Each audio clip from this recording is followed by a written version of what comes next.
Okay? The best part of all of this is that a random Twitter user, a completely random Twitter user, a no name, a nobody, wrote, "Oh yeah, get out of Poland, United States. We like our sovereignty and we like our independence, and we're not gonna bootleg."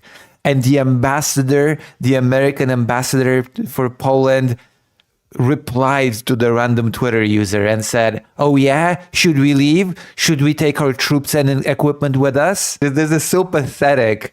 I sincerely hope this is going to be mentioned in this article, because this is so, oh my God, what a pathetic situation in which an ambassador of the most powerful country in the world just starts answering to random Twitter users. All right. By publicly placing Poland's parliamentary speaker on what looked like a diplomatic naughty step, the US ambassador stirred a familiar Polish reflex: resistance to outsiders acting like colonial governors, deciding who was acceptable and who was not. This is so funny. The clash between Tom Rose, the US ambassador to Poland, and Włodzimierz Czarzasty, the speaker of the Polish lower house, was ostensibly about a Nobel Peace Prize endorsement for US President Donald Trump from Czarzasty. Czarzasty said, "I will not endorse it. I will not endorse it because he does not deserve it." Which, you know what? He doesn't, okay? It's a statement of fact. Trump does not deserve the Peace Prize. Sorry. My glasses are a little bit foggy. He does not deserve it, okay? Say what you want, but he does not deserve it. But it is about more than that. It reflects how Trump's personalized approach to alliances demands personal fealty to him, and how that expectation collides with a democratic ally whose senior politicians are neither obliged nor inclined to show it publicly. Uh-oh, Poland is being rowdy. Poland deserves to be punished. Those Eastern European countries, I'm telling you, man, I'm telling you, they're being naughty. They deserve to be put on a naughty list.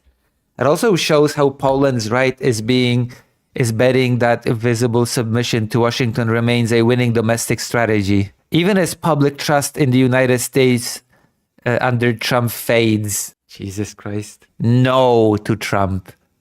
The immediate trigger was a statement by Ambassador Rose. The immediate trigger was a statement by Ambassador Rose, who announced that the United States would have no further dealings, contacts, or communications with Czarzasty, the Speaker of the Polish Parliament.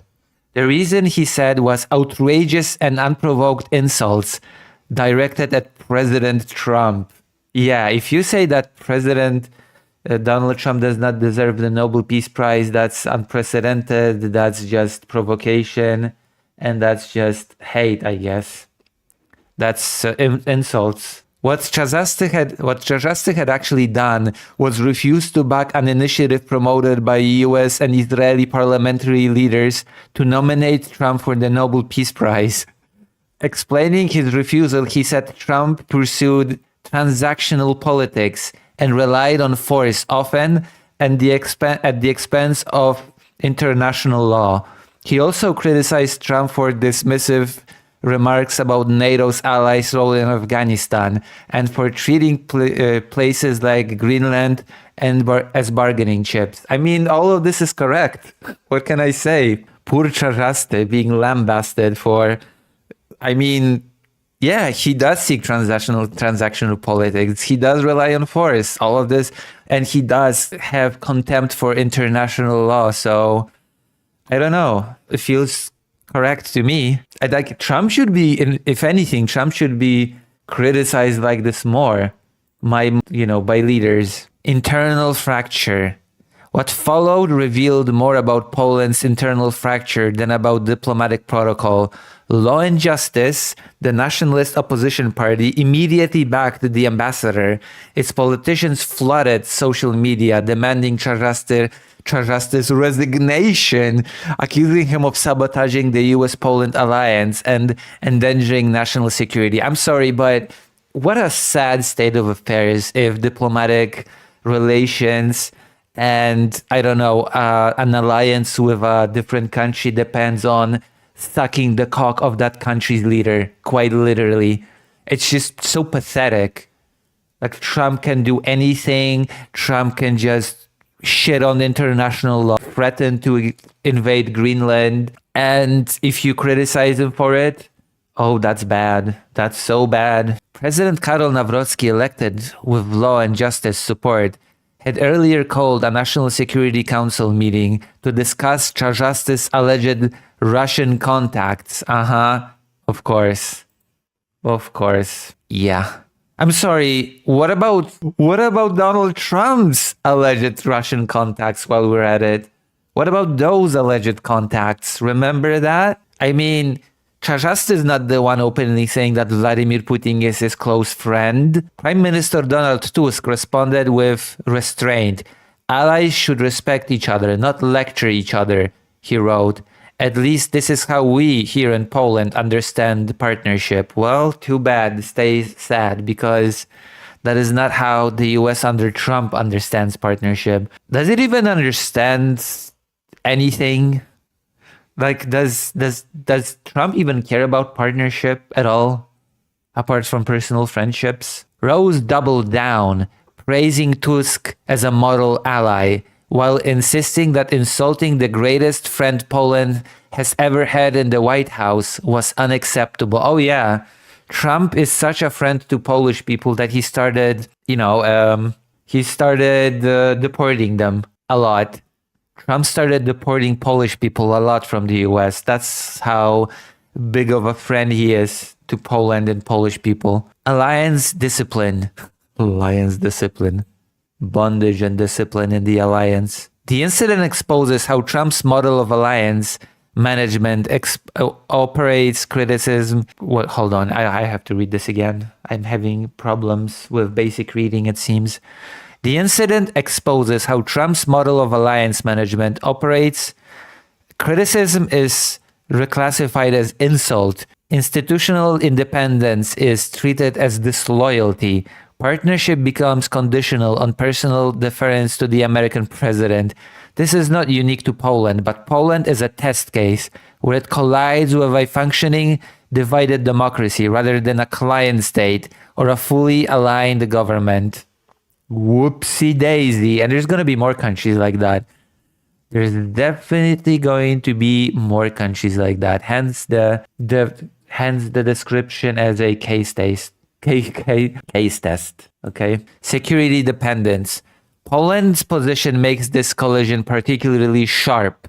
The country hosts around 10,000 US troops. America. I wonder how many of those 10,000 troops are from the best place. And has spent hundreds of billions of dollars on American military hardware.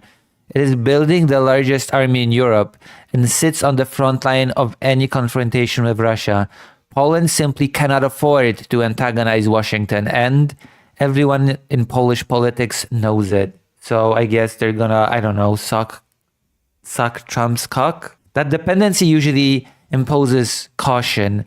What Rose's intervention has done is expose how far the individual parties are prepared to go in offering blind personal loyalty to Trump and the United States of America. Best ketchup. Performative loyalty. Of course it's performative. It's not about actually liking Trump or actually being loyal to him. It's about creating the appearance of being loyal to him. Everybody knows it. There are a few idiots that are actually loyal to Trump and actually believe in his thing, but most of it is very cynical. I'm talking about Poland, of course. Law and Justice has chosen open subservience. When Trump suggested annexing Greenland, the party's media apparatus argued Greenlanders would benefit. When Trump dismissed NATO allies' battlefield contributions in Afghanistan, Law and Justice stayed silent despite 44 Polish deaths. When Nawrocki was asked about Trump's comments, he declined to criticize. Bootlicker. Brown-nosed bootlicker. That is what we call people like that. The party's chairman, Jarosław Kaczyński, has proposed that Poland pay $1 billion to join Trump's board of peace. No way, Jose. Hold on. No, we're not doing that. We are not doing that. Yeah, let's join the board of peace together with Vladimir Putin and Lukashenko. That would be a great idea. That's just fine. The calculation behind this strategy is that loyalty to Trump will deliver domestic political dividends. Law and Justice hopes that cultivating favor with Washington will weaken Tusk's coalition, isolate Czarzasty, and position the parties as Poland's only credible security partner. Rose's intervention seemed designed to assist that project by publicly disciplining Czarzasty. The ambassador handed Law and Justice a weapon to use against the government. I don't want the far right to return to power in Poland. Oh God, I don't want that. Please let that not happen. My God, all the brainless voters are gonna vote for Law and Justice now, won't they? All the brainlets are just gonna jump on, and we're gonna be back. We're gonna be back to dismantling democracy, aren't we? God, I thought we were done with that. I had hoped that that project was done at least for a little bit, but my God. Public backlash. Whoops. Thank God. I just criticized the Polish public, and the Polish public, it seems, is... the problem is that Polish public opinion is not following the script. Polling published this week by CBOS showed that just 28% of Poles view Trump's presidency positively after 1 year in office. Yes! Oh my God. You know what? Maybe Polish people are not so bad. Maybe Polish people are okay. I am jaded. I thought that maybe Polish people would vote for Law and Justice and buy this crap, but no. Polish people understand that Trump is a horrible president. Thank God. Thank goodness. Oh my gosh. All right. I believe in Polish people again for now, for a bit. Whereas among governing coalition voters, the numbers are catastrophic. 97% of Civic Coalition supporters view Trump negatively. Even among Law and Justice voters, only 73% see the US as a reliable ally under Trump. A separate survey by IBRAS found that 54% of Poles now consider the US under Trump as an unreliable partner. Good. Okay, Polish people have brains, it seems. That is good to know. That Polish people can be dependent not to blindly support Donald. Because he is an unreliable partner. The US is an unreliable partner. That is undeniable. Selective sovereignty. This creates a paradox. Law and Justice is wagering its credibility on alignment with a US president whom most Poles distrust. The party that attacks the government for insufficient patriotism is now amplifying foreign pressure on the head of the Polish parliament and institution directly elected by Poles in democratic elections, which I hope will backfire. Oh my God, I hope this blows up in their face. The fact that they keep talking about sovereignty from the European Union, the fact that they keep talking about sovereignty in general, and now they're demanding blind loyalty to a foreign leader. I hope this will blow up. I hope this will backfire and they will never get back into power. Sovereignty, it turns out, is not an absolute principle, but a variable one, applied selectively depending on who is doing the pressuring. True and real, and also awful. While we're at it. Tusk's opening. Yeah, go Tusk, get him. Get him hard.